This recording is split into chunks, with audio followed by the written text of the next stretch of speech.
Hello, wonderful algebra students.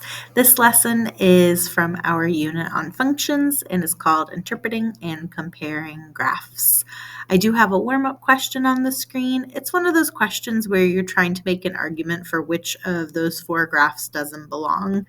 If this is your first time doing an activity or a question like this, it's important to know there's no correct answer for this. There's a way for you to argue that graph A or B or C or D is the one that doesn't belong with the others. So it's not about finding the right answer. It's about, can you articulate a reason of why that graph is different from the other three? The goal of this is to get us thinking about these graphs and maybe using some of the vocabulary words we've learned to go with graphs of functions. So go ahead and try that question, pause the video, and come back when you have an answer. I am going to make those four graphs larger for us and move my face a little bit out of the way. Like I said, there's no one correct answer for this question. There's a way to argue all of these are the ones that don't belong with the others. For example, I've had students argue that A does not belong with the other three graphs because this is the only graph where temperature is constant. And when I say temperature is constant, I mean the temperature is not changing. It's not increasing. It's not decreasing. We've got the temperature remains the same the entire time. I've had students argue that graph C doesn't belong with the others because graph C is the only graph where temperature is negative. Now, we don't have numbers on these graphs, but because that line goes below our x-axis, we do know that the temperatures down there would be negative numbers. All of the other graphs remain above the x-axis, and so they all have positive temperatures. And again, there's lots of different ways you can come up with these arguments. I've had students say that this graph is the only graph with one maximum point or one maximum temperature. If we look at this graph here, the maximum temperature happens right here. With this horizontal line in graph A, there really isn't, the maximum and the minimum would be the same. For this graph here, it's maybe hard to know if it's continuing in both of those directions or if that's the start and the end point. But as far as I can see, there are two, and similar for this one here. So this is the only graph with one maximum. And then I've had students argue that this final graph right here is the only graph that increases and decreases. I'm going to use the word repeatedly there. My handwriting is so messy right there. I'm so sorry. But we've got that line goes up, then down, then up, then down, and none of our other graphs are doing that. We do have graph B increases and decreases, but that's a one-time thing. We have graph C decreases, then increases, but again, that's a one-time thing. This one is repeatedly doing that. You might have come up with a different description than I've got up here. For example, I've also had students say graph C is the only graph that has x-intercepts. Graph C is the only graph that I also don't see a y-intercept on it. There are other ideas you can come up with for these. But again, the idea of this question is to get us using some of these vocabulary words like intercepts, increase, decrease, maximum, constant. Those are all good words to use when you're trying to describe graphs, which is part of what this lesson is all about. Our goal for this lesson is to interpret and compare graphs that represent situations. This is also our last lesson in this unit, focusing in on the skills with function graphs. We will definitely still see more graphs in this unit, but we're going to focus on different topics in those future lessons. We are going to start by really focusing in the interpreting graph part of this lesson. So this first question here is all about flag raising. Specifically, a flag ceremony is held at a 4th of July event. The height of the flag is a function of time. Here are some of the graphs that are each a possible representation of the function. If you are not familiar with flag ceremonies or flag raising, you can, in a lot of different places across the city, see these flags attached to these poles. And for different events or ceremonies, we might raise the United States flag up that pole. And so that's what these are about. I also want to point out again that we have that phrase is a function of, which helps me know that the part that comes before height, that is going to be our output because it comes before those words, and then time, which comes afterwards, that is going to be our input. I could also figure that out by looking at our graphs. Input, remember, is always on your x-axis, and your output is always on your y-axis, which I can see looking at these graphs here. So there are 3 graphs below that each show a possible representation of this function. What we are going to do for this first part of this question, and let me move my face, is match each of these 3 graphs to these 3 descriptions here.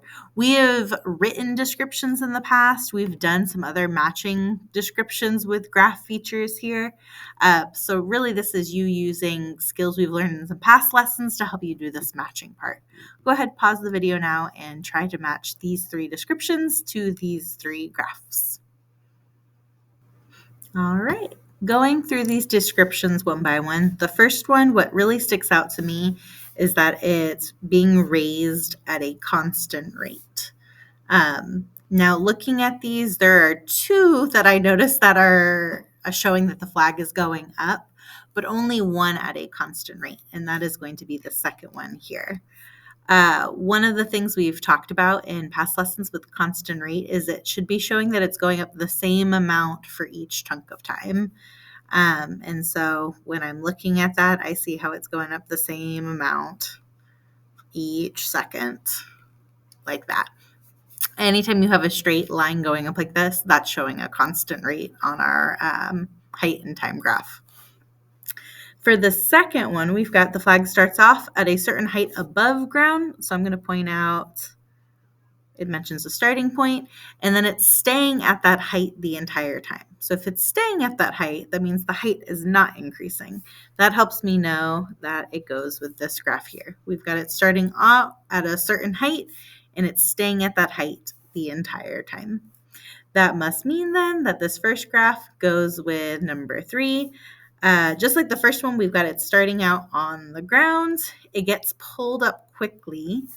Notice that quickly and then slowing down matches up with this curved line. We've got it's increasing quickly, and then when the line curves and kind of flattens out, that's where it gets slow. So this is the fast, and then this is it slowing down. There's that brief pause. That brief pause is that flat part right there where the height doesn't change, and then it's raised up again at a quicker and quicker rate. So then that line curving there again is showing that it's getting faster and faster. This is similar to what we've done in past lessons. I think about that bungee jump one where you're matching descriptions to different features of the graphs, and the drone and the rocket problem we did. The second part, however, of this flag raising is a little different because for the second one, the second part, I have 3 new graphs, and our job is to explain what each graph tells us about the flag. So this time we're not matching it with anything, we are just coming up with a description. So again, I encourage you to pause the video and then come back when you have a description for each one of these graphs. I went ahead and I put possible answers up here on the screen. For this first one, we've got the flag is starting on the ground. I know that because of that starting point on our y-axis. I've got it is repeatedly raised to that 2-meter point and lowered 5 times. I've got 1, 2, 3, 4, 5 times that happens in those 6 seconds. So that is our flag just going doot, doot, doot, doot, doot, doot. It's not getting to the top of the pole. It's just going a little ways up, but it keeps going up and down again and again and again. For the second graph, we've got the flag here is starting a little bit above the ground, and I've got it is pulled up or raised. There's that pause there where the height isn't changing, and then it's pulled up again. And that happens 5 times as well, where it's pulled, there's that pause, it's pulled, there's that pause for 5 consecutive times in those 6 seconds. And then finally, for that last one, we've got again, the flag is starting there on the ground. I've got that it is raised at a constant rate. I know it's constant because it's that straight line, and then immediately lowered. I'm using that word immediately because notice the flag is not staying at 6 meters for any length of time. If it stayed up there even for a second, we would have that horizontal line showing it staying up there. But there's no horizontal line. So that means the flag doesn't go up, hang out for a little bit, and then come down. That means it spends 0 seconds up there at the top. So it goes up and then immediately comes down. So I've got it is raised at a constant rate for those 3 seconds, then immediately lower it at a constant rate. Again, I know it's constant because it's that straight line until it's halfway down. So it doesn't go all the way back down to the ground. It stops at that 3 meters where it remains there. So in that last graph, our flag is starting on the ground, goes up at a constant rate till it hits the 6, then comes down, it stops halfway, and then it just hangs out there. Again, this is a skill that we've practiced in a previous lesson. It reminds me of that drone and toy rocket problem we did where we wrote descriptions. As you are writing these descriptions, they do not have to look exactly like mine, but some things you would want to mention for sure is where the flag is starting and what direction the flag is going. Is it being raised the entire time? Does it get lowered at some point? As well as those pauses we had mentioned. Like here, there was a pause between each time it was raised. For that last graph, I made sure to mention that it stops at that 3 meters for a little bit, similar to those descriptions you saw above. Now that we've looked at all 6 of these graphs, I'm curious which one of these graphs, you can answer more than one, do you think is most realistic for the situation? Remember, we're at a flag raising ceremony for the 4th of July. Which one of these do you think you would see? And it might help to start with which ones do you think are for sure not realistic? Go ahead, pause the video now to think through this question.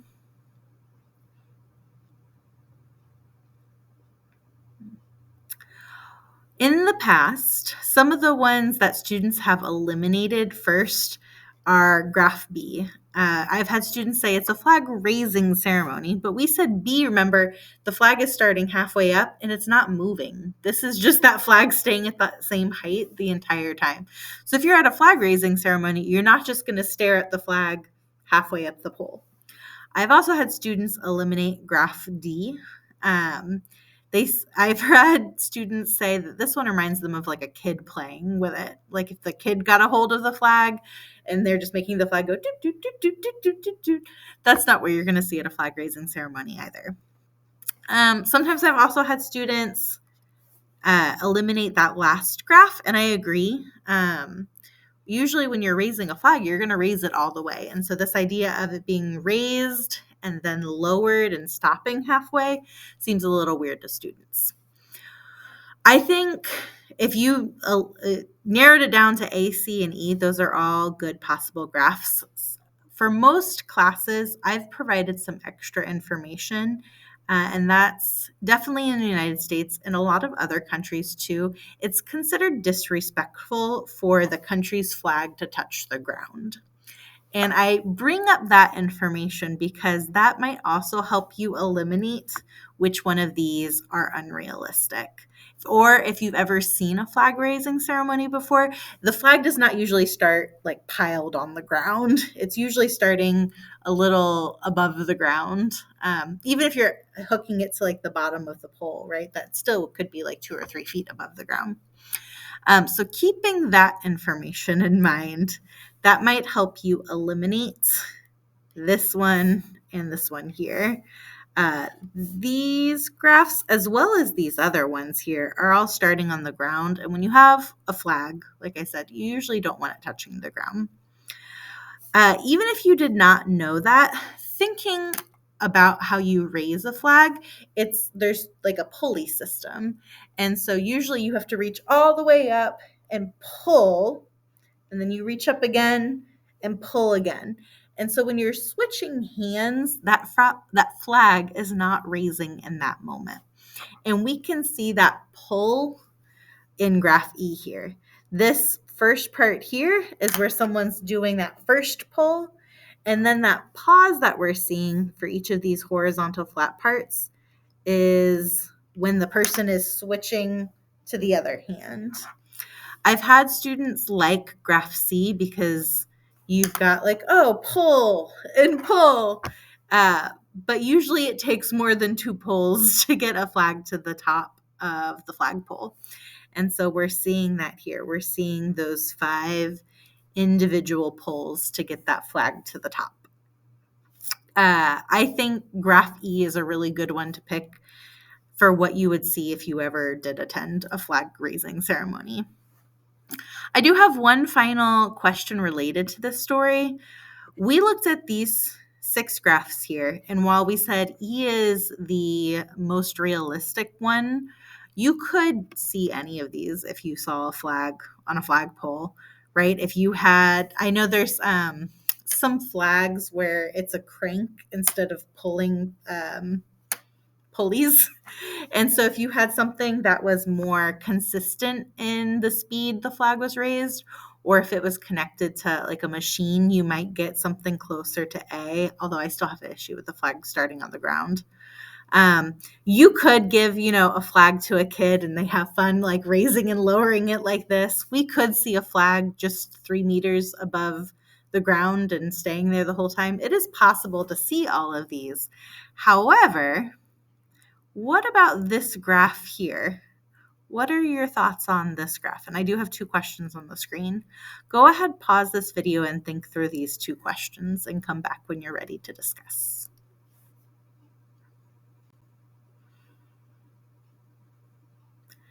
So the first question for this graph is, can this graph represent the time and height of the flag? Looking at this in the past, I've had some students say, well, yeah, this just shows the flag is going straight up. But we want to think really critically about what this graph is showing. Where is this flag at 0 seconds? Well, if I go to 0 on the graph, I don't see anything. Where is the flag at 1 second? I don't see anything. 2 seconds, I don't see anything. When we get to 3 seconds, what is this vertical line here saying? Well, it's saying at 3 seconds, the flag is on the ground.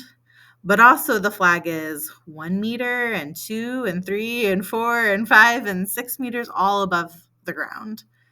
And so you check your watch 3 seconds in, and the flag is in all of these different places. Well, that doesn't make sense. So could this graph represent the time and the height of the flag? No, because this is showing that the flag is in multiple places at the same time. I want to connect it back to the conversations we've had about functions. So question 2 is asking you, is this graph a function? And anytime you're trying to identify if something is a function or not, using that definition we have come up with is super helpful. Do you remember what the definition of a function is? A relationship where each input has only one output. And we've always really emphasized this last part. Each input has only one output. So thinking about this graph here, would this graph be a function?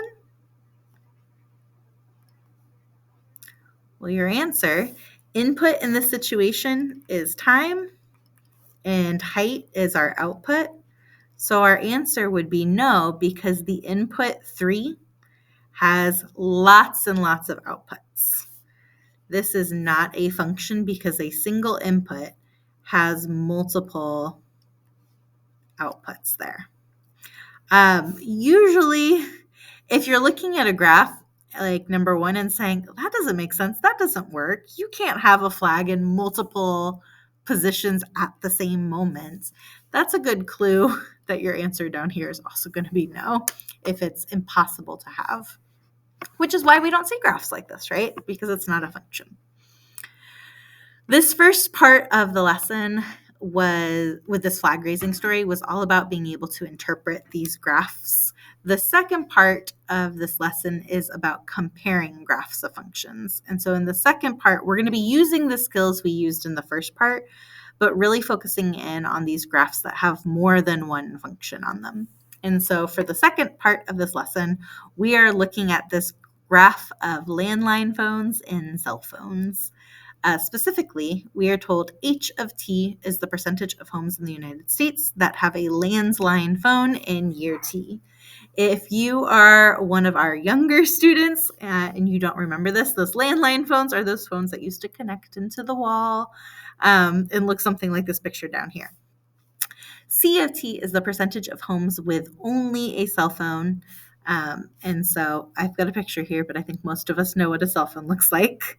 And in this graph here, we've got the graphs of both of those functions. Again, as you're looking at graphs, some important helpful strategies for understanding these graphs of functions. First is to always look at the graph and try to get an idea of what it's showing before you jump into questions. When I've done this in class, I've asked students what they notice about the graph, and guess what? They usually bring up all of the same things that the questions are about, just by looking at the graph and trying to make sense of it before we look at questions. So that's a good helpful strategy to use. Especially when you're looking at graphs of more than one function, paying attention to the key here is important. So I know this blue line here is our landline phone and function H. That red dashed line is our cell phone line and function C. We've talked about for any graph, it is always important to look at those labels. And so I see that my x-axis is showing the year we're talking about, and my y-axis is talking about the percentage of homes. Maybe you notice more looking at this graph. Like I said, I would encourage you to really look at it and see if you can make sense of what the graph is showing us before we jump into the questions. But I don't have you to ask right now, so I'm going to jump right in. The first question we are asked is asking us to estimate H of 2006 and C of 2006. That is written in function notation. Remember, whatever is inside the parentheses is your input. And then the letter in front of those parentheses is the name of the function. So that helps you know which one we are talking about. Go ahead and pause the video now to come up with those estimates and be prepared to think through as well what each of these are communicating. So explain what each value tells us about the phones. Go ahead, pause the video and try these now. All right. So for this first one, the H tells me that we are talking about this first function here, which is the landline phone. So I want to make sure I'm looking at that blue line there. Let me switch to blue. And the 2006 means that's our input. So that's the year I'm focused in on. So to estimate H of 2006, I'm just going to 2006 on the graph and going up to our blue landline phone. And I'm trying to estimate what the output is here. So I'm trying to estimate what is the percentage there. As I'm trying to estimate, notice that it is above 80. So I should be giving a number that's bigger than 80. Halfway up that box, so like right here, would be halfway between 80 and 90. 80 and 100, which is 90. So I also notice it's not all the way to that halfway point. So I'm guessing somewhere between 80 to 90. And I'm going to guess it's around 85. I would say anything in that area, anything that's more than 80 and less than 90 would be a good estimate. So if you said like 83 or 87, those are okay too. And for the explain what it means, do you have an idea what that means? Well, it means in the year 2006, I'm going to come up to the story to get the exact words. In 2006, the percentage of homes in the United States that have a landline phone is 85%. I'm using those words from the story to help me with that description. We're going to do something similar for C of 2006. C tells me we're talking about that second function, the cell phone function. So I'm going to do the same thing. I'm going to go to my input, which is year 2006, and I'm trying to estimate that percentage right there. This time I notice it's more than halfway up. Halfway up would be at the number 10. So anything between 10 and 20. So I've had students guess like maybe 15 there. And similarly, I'm going to use the words from the story to help me with this description. What does this mean? Well, it means in the year 2006, the percentage of homes with only a cell phone is 15%. And they're emphasizing that word only because there is definitely a period of time where some people had both a landline and a cell phone, but these are the homes that switched to only cell phones. And so I've got those two estimates there. Got a couple more questions where we're going to be comparing these graphs. They're continuing to use function notation, so this is also a great chance to practice understanding function notation. Like in number 2. Number 2 says, what is the approximate solution to C of t equals 20? And then again, explain what it means in this situation. Pause the video now to try that one.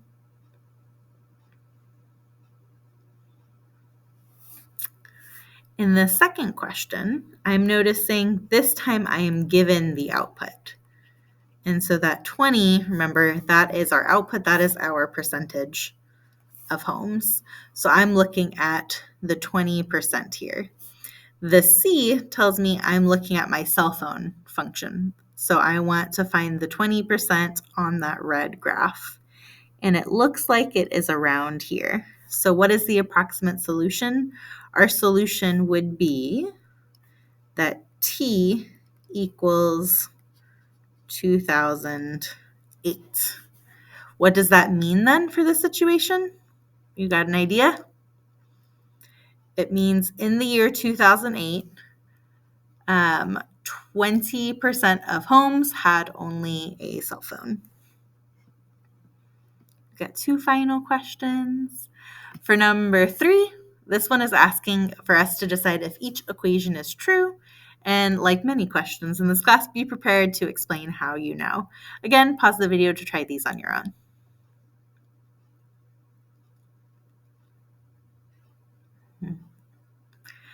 Earlier, I had mentioned sometimes I'll ask students what they notice about the graph before putting up any of the questions. And one of the things students notice a lot of the time is they're drawn to this point right here. And if you try to describe that point, it's showing that in the year 2015, both the landline phones and the cell phone graph are intersecting there, meaning in that year, both of those percentages are about the same. Not about the same, they are exactly the same. It's about 50% there. And so if you notice that early on, it makes this question a lot easier. For this first equation, this is saying the percentage of homes with cell phones in 2011 equals the percentage of homes with landlines only in 2011. And if I come to 2011, that's over here, that's just not true. They are not equal. I've had students even estimate both of them. In 2011, you might estimate the cell phones look around 30%, and the landlines look to be around 70%, and those are not equal. But in 2015, we mentioned a moment ago that both of those are around 50%, and because those lines are intersecting, I can say that those percentages are equal there. So the first equation here is false, but that second equation is true. It is true because 2015 was the year where those percentage of homes with only cell phones and the percentage of homes with landlines were the same, about 50% for each. Our final question of this lesson video is right here. Instead of an equation, we're looking at an inequality now. So for what values of t would this inequality be true? And then again, what does it mean in this situation? One last time, pause the video, try this question now, and then come back to get that answer.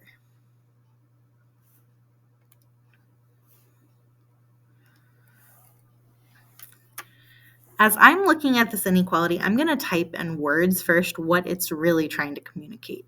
C of t, remember, and it says right here in our story, C of t is the percentage of homes with only a cell phone. So as I'm looking at that inequality, I'm reading it as the percentage, I'm going to type the percent sign to save room, the percentage of homes with only a cell phone.